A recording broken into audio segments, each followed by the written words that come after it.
Hola, ¿cómo están? Yo soy David Barrientos. Bienvenidos y bienvenidas una vez más a este espacio que tenemos para analizar las noticias más importantes de Costa Rica y el mundo. Le llamamos DAWI. Esto es parte de La Horatica, un proyecto de periodismo independiente, y sobrevivimos únicamente gracias a los aportes que ustedes mismos dan. Pueden financiar este proyecto a través de www.patreon.com/La Horatica o haciéndonos un simple móvil al 8607-6470. Hoy hablaremos sobre un proyecto importante de desarrollo turístico en Guanacaste, que ha pasado con el proyecto de jornadas 4x3 y un par de cosas más. Iniciemos.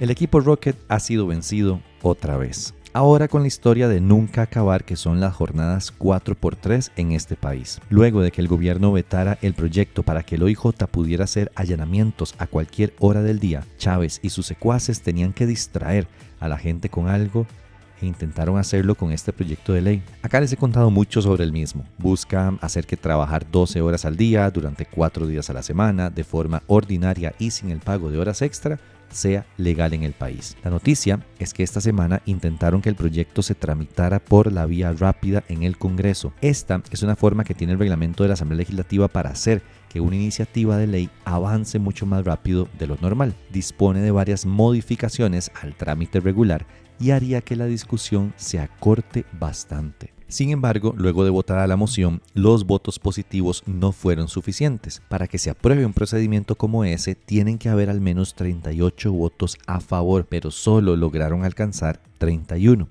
Por lo tanto, la moción fue rechazada y el proyecto seguirá su trámite normal. Y esto significa, básicamente, que el proyecto no será aprobado en este año que queda de legislatura. A pesar de estar ya en la etapa de plenario, le metieron muchas mociones que tendrán que discutirse, aprobarse o rechazarse, luego las mociones de reiteración y un montón de etcéteras. Pilar Cisneros imploró, rogó, literalmente en plenario para que se aprobara la moción, pero aún así no sucedió. Luego, el presidente, fiel a su estilo, montó toda una puesta en escena con el sector privado, diciendo que si no se aprobaba este proyecto se iba a generar muchísima pobreza y que de si aprobarse muchas comunidades del país verían beneficiados, no sé qué.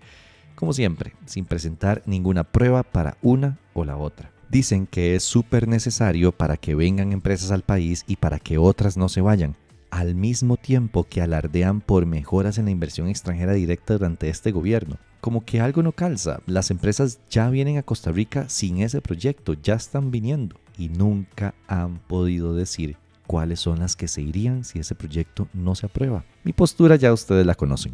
En contra. Si bien puede traer algunos pocos beneficios, creo que los aspectos negativos son muchísimos más. Al final, me parece a mí, es solo una forma para grandes empresas de evitarse el pago de horas extra. Nada más, el proyecto seguirá su avance y acá les contaré cómo se mueve.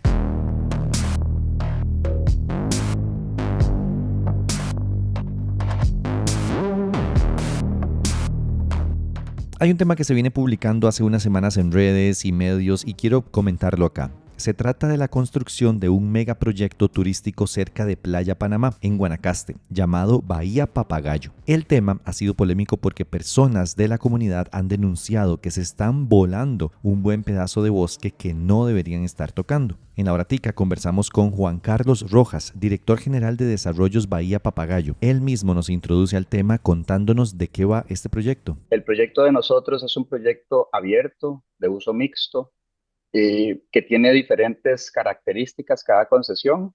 En las mismas habrán proyectos residenciales, ¿verdad? Condominios. En las mismas tenemos que cumplir con un compromiso de desarrollo de 204 llaves de hotel. Esto significa que hay que desarrollar 204 cuartos de hotel. Eh, y estamos desarrollando una zona pública, abierta, con diferentes servicios.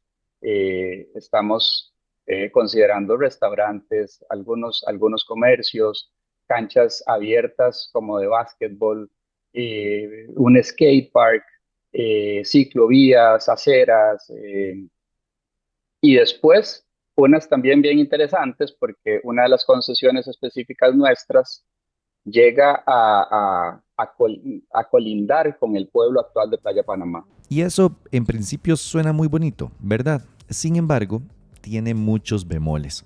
También acá hablamos con Edgardo Araya, abogado especialista en derecho ambiental y quien asesora a miembros de la comunidad. Este megaproyecto turístico se hace en terrenos del Estado costarricense, que pertenecen al ICT, que están dentro de el proyecto turístico Golfo de Papagayo, que tiene una ley especial, ¿verdad? Que se crea un polo turístico, que eso es una discusión, eso es otro chat que usted podría, otro podcast completo, sí, sobre el tema de cómo diantres se hizo esa ley y para quién ha sido esa ley, pero eso es otra discusión. Pausa. La ley de la que habla es la 6758, aprobada 10 años antes de que yo naciera, o sea, en 1982, imagínense. No voy a detallar todo lo que está alrededor de esa ley acá, pero sepan que es la que ampara todo el desarrollo que se ha dado a través de los años en Papagayo. Esa ley dice que los desarrollos se harán en terrenos del Estado que éste dará en concesión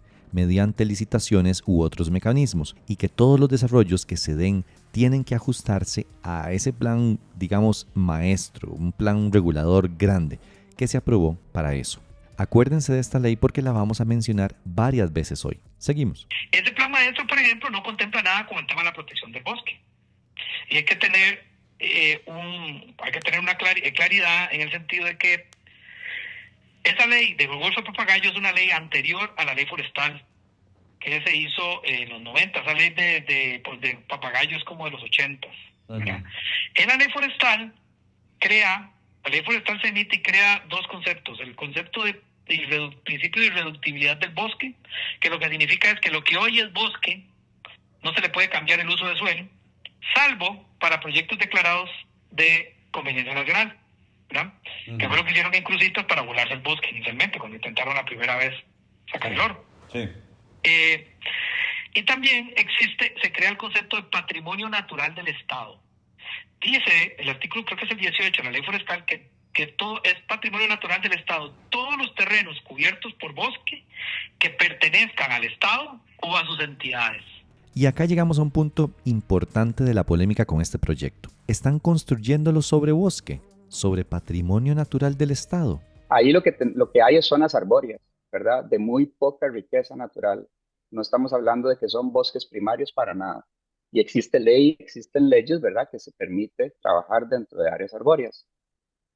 Nosotros tenemos todo, digamos, programado para trabajar dentro de ese 30% donde hay zonas arbóreas de poca riqueza natural y donde se tiene que intervenir. Pero no quiere decir que uno llega e interviene el 100% de ese 30%, ¿me explico?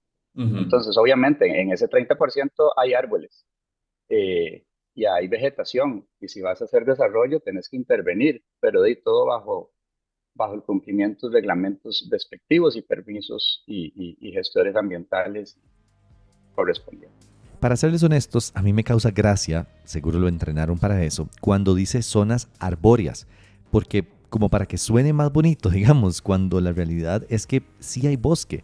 Y no lo digo yo, lo dice el mismo expediente del permiso que les dieron. Según el formulario interno de revisión, se señala que en el área del proyecto se identifican diferentes tipos de cobertura vegetal, incluyendo bosque secundario, bosque maduro y bosque deciduo, de acuerdo con los planos catastrales del proyecto y los datos de FONAFIFO. El asunto es que la Secretaría Técnica Ambiental del Estado, SETENA, les dio el permiso de viabilidad ambiental y ese permiso está siendo impugnado en este momento. Y en la viabilidad ambiental a SETENA hay cosas interesantes. Por ejemplo, para demostrar que no hay humedales en la zona o que no hay esteros que no son afectados, presentan un documento de la Defensoría de los Habitantes que dice sobre una queja de alguien que dijo que ahí había mucho zancudo y no sé qué, y se hizo una investigación. O sea, nunca presentaron, por ejemplo, un dictamen del ente técnico que determina si existen humedales o no, que es el SINAC. Nunca se presentó eso. O sea, con eso se dijo que no afectaba humedales. Luego presentan una certificación de un ingeniero forestal que dice que no hay bosque en la zona.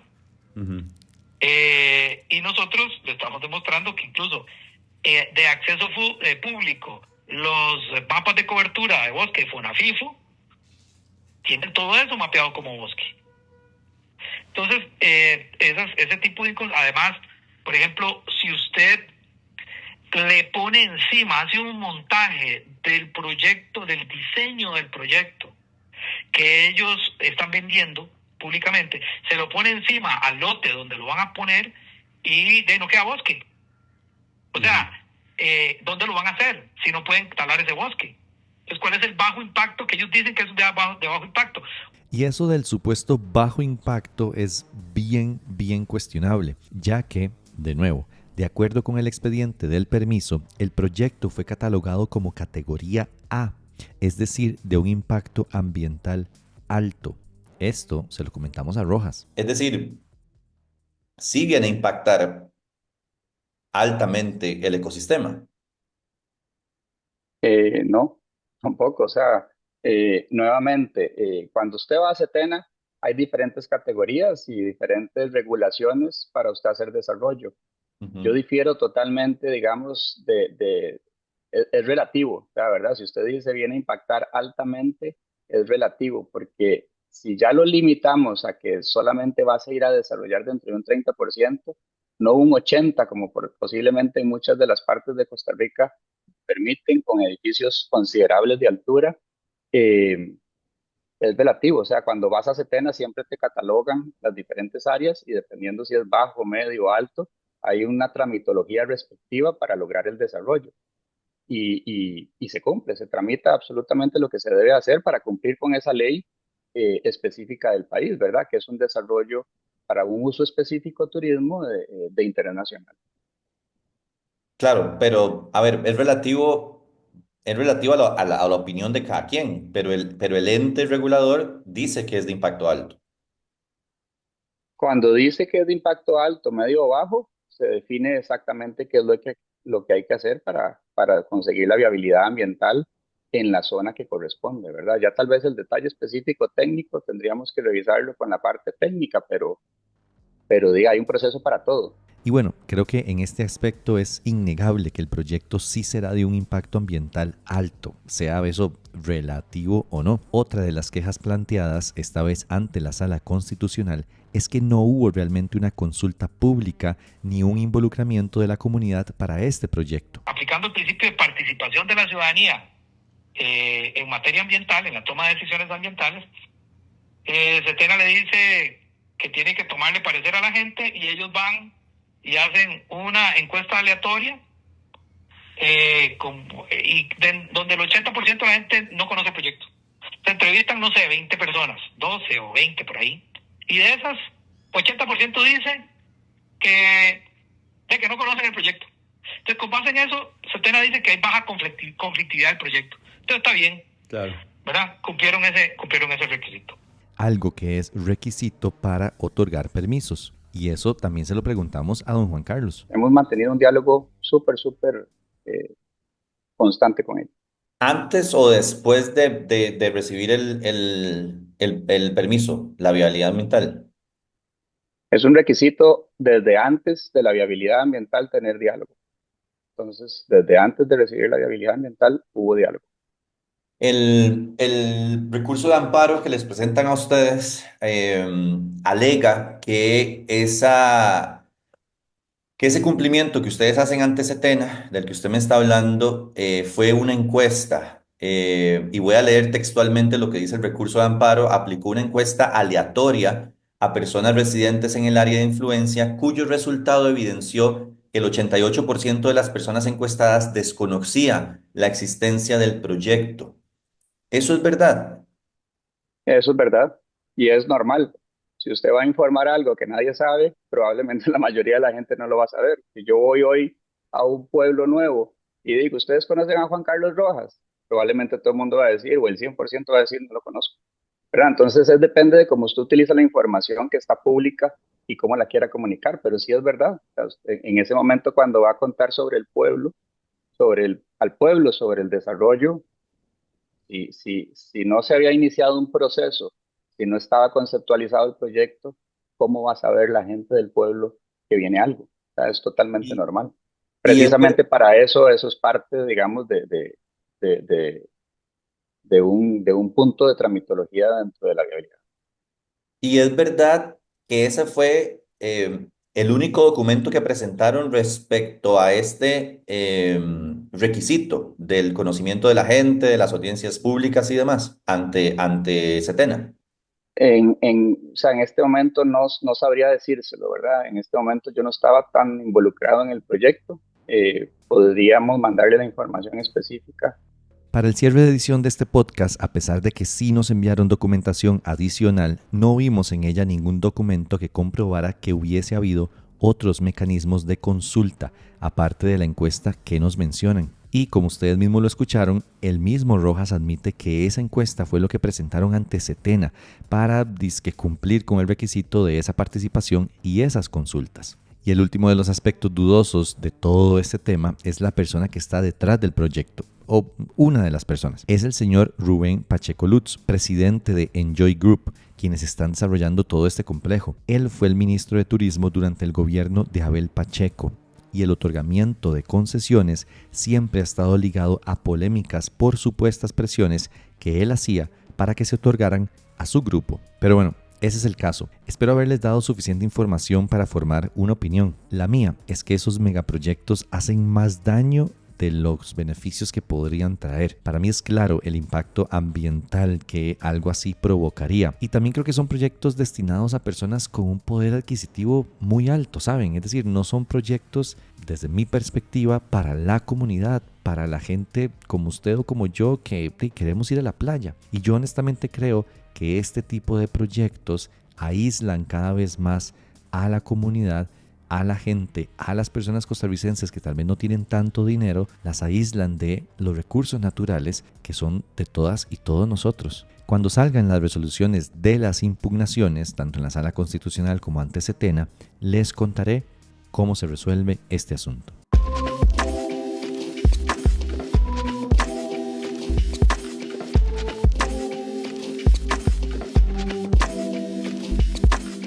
Y hablando de distracciones, hace poco el gobierno presentó una más. La idea de hacer una nueva cárcel diseñada al estilo del Centro de Contención del Terrorismo, el CECOT, en El Salvador. La famosa cárcel del dictadorcillo cool de Centroamérica cuyo nombre no vale la pena ni mencionar. Luego de la visita que hizo nuestro ministro de Justicia, Gerald Campos, al país del norte, vino todo feliz anunciando que Costa Rica tendría su propio CECOTico en solo 195 días. Y que costaría $35 millones. Dijo en ese momento que teníamos los planos, el financiamiento y todo para que fuese una realidad. Pero como todo en este chiste de gobierno que tenemos, fue mentira. No tienen nada, ni de dónde sacarán el dinero, ni el modelo de contratación, ni estudio de factibilidad, ni el terreno, nada. Lo único que tienen es la narrativa, que es lo que le gusta escuchar a la gente en año de campaña electoral. En una entrevista en 7 días, el ministro de Justicia dijo que ya tenían la aprobación del Ministerio de Hacienda para los $35 millones. Sin embargo, días más tarde, Nogui Acosta dijo esto. Mire, cuando tengamos el monto, haremos el proceso. Todavía no tenemos un monto claro en relación con cuánto es. Pero entonces, don Gerald, cuando le comunica a usted ese monto de los 35 millones, ¿bajo qué No me ha términos? comunicado el monto. Eso es algo que él dijo a la prensa. No ha habido una nota específica pidiendo los recursos. El día que venga, haremos el ejercicio. Él dijo que usted se lo certificó que había disponibilidad de los recursos. Mire, es imposible certificar eso. Fue una forma de decirlo. Lo que le dije es que desde el punto de vista del presupuesto de la República hay recursos para poder hacerle frente a la construcción de esa cárcel. Es que ni entre ellos se ponen de acuerdo, en serio. También el viceministro de Justicia envió un oficio al diputado Jonathan Acuña, contestando preguntas que éste le hizo acerca del proyecto. Confesó que a la fecha no se ha emitido una resolución administrativa definitiva sobre el proyecto mencionado, ni se ha formalizado contratación alguna, dado que se continúa evaluando su factibilidad técnica, financiera, jurídica y operativa, así como sus impactos a mediano y largo plazo. Entonces, incluyo esta no noticia acá y lo hago de forma breve simplemente para decirles a ustedes que no le crean nada a este gobierno sobre este tema. En serio, nos están queriendo ver la cara de idiotas anunciando un proyecto que no tiene ni la más mínima formalidad. Es que no tienen nada, en serio. Imagínense que el ministro dijo que los acuerdos con el gobierno salvadoreño eran verbales. Ay, Dios mío, esto es una pura distracción en año de campaña electoral porque la mano dura y las restricciones a privados de libertad y todo ese cuento le gusta a mucha gente.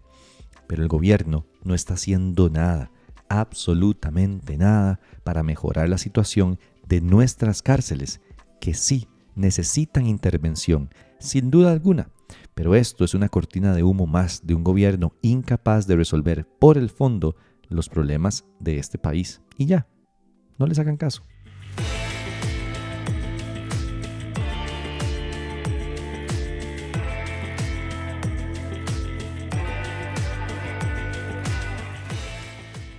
Y hablando de El Salvador, esta semana Nayib Bukele mostró las garras que esconde detrás de esa sonrisita tímida y hablado pausado que tiene. Y es que Ruth Leonora López, una de las más notorias y constantes activistas por los derechos humanos y la transparencia en El Salvador, fue apresada este domingo por la noche por el régimen de Bukele, convirtiéndose, si me preguntan a mí, en una presa política. Ella fue capturada luego de que la Fiscalía General, controlada por Bukele, girara una orden de detención en contra de la abogada y la acusara del delito de peculado. Ante la detención, diversos organismos internacionales que velan por el respeto a los derechos humanos se han sumado a su defensa, junto a activistas y organizaciones salvadoreñas que consideran este hecho como una escalada del régimen de Nayib Bukele por silenciar a voces críticas de los abusos, arbitrariedades y violaciones que comete el gobierno salvadoreño. En 2024, la cadena de noticias británica BBC incluyó a López en la lista de las 100 mujeres más influyentes del año. El equipo que ella dirige a través de una organización llamada Cristosal ha elaborado decenas de informes y análisis y ha presentado múltiples recursos legales relacionados con la corrupción gubernamental. Y es que eso no es lo único que hizo Bukele esta semana. Luego de una protesta de familias campesinas a las afueras de su casa, la cual fue reprimida por cuerpos militares del régimen, salió a culpar a las ONGs de ese país de manipular a estas personas con el objetivo de atacar al gobierno. Y como buen dictador que es, hizo que la Asamblea Legislativa aprobara una ley para cobrar un impuesto del 30% a cualquier dinero que reciban estas organizaciones no gubernamentales en su país. La ley, que se parece mucho a la que impuso el régimen nicaragüense de Daniel Ortega, tiene la facultad de cancelar la personería jurídica de cualquier organización. El artículo 9 de la ley prohíbe a las organizaciones realizar actividades con fines políticos que tengan el objetivo de alterar el orden público o que amenace con la seguridad nacional o la estabilidad social y política del país. ¿Y quién determina qué es la seguridad nacional o alterar el orden público? Los jueces controlados por Bukele. Organismos como la Comisión Interamericana de Derechos Humanos, Human Rights Watch y Amnistía Internacional expresaron su rechazo, argumentando que la propuesta violaba estándares internacionales de derechos humanos. Advirtieron que su aprobación representaría una amenaza directa contra la sociedad civil y la prensa independiente. Y es que es verdad, ya que muchas de estas ONGs denuncian situaciones ilegales de los gobiernos, defienden los derechos humanos y hasta ayudan a periodistas independientes a hacer su trabajo. Y desfinanciarlas es una forma de ir apagando cada vez más esas voces que se oponen al gobierno. Como dije antes, esta ley se parece mucho a la que aprobó Nicaragua bajo el régimen de Daniel Ortega para hacer lo mismo hace unos años. Bukele es igual o peor que Ortega, solo que sabe usar Twitter y tomarse fotos cool. Cierro haciendo mías unas palabras de Óscar Martínez, jefe de redacción del medio salvadoreño El Faro, en una columna que publicó esta semana, y dijo: El Salvador es una dictadura y Bukele es un dictador. Un hombre cuyo poder no tiene límites en el país, un hombre que controla todo el aparato de Estado a su antojo, que impone secretos sobre gastos públicos o procesos judiciales, que ordena capturas desde su cuenta de X, que mantiene a los ciudadanos bajo un régimen de excepción, que les resta derechos desde hace 3 años, que conformó ilegalmente ese aparato para dirigirlo, un hombre cuyas decisiones están por encima de la Constitución de la República. Si eso no es un dictador, dígame usted una palabra para definirlo.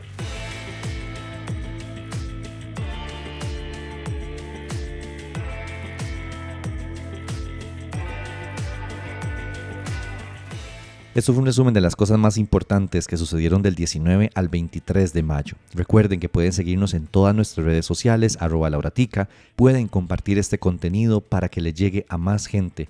Pero lo más importante que pueden hacer es apoyarnos con su financiamiento. Esa es la única forma de que podremos seguir funcionando. www.patreon.com/lauratica o pueden hacernos un simple móvil al 8607-6470.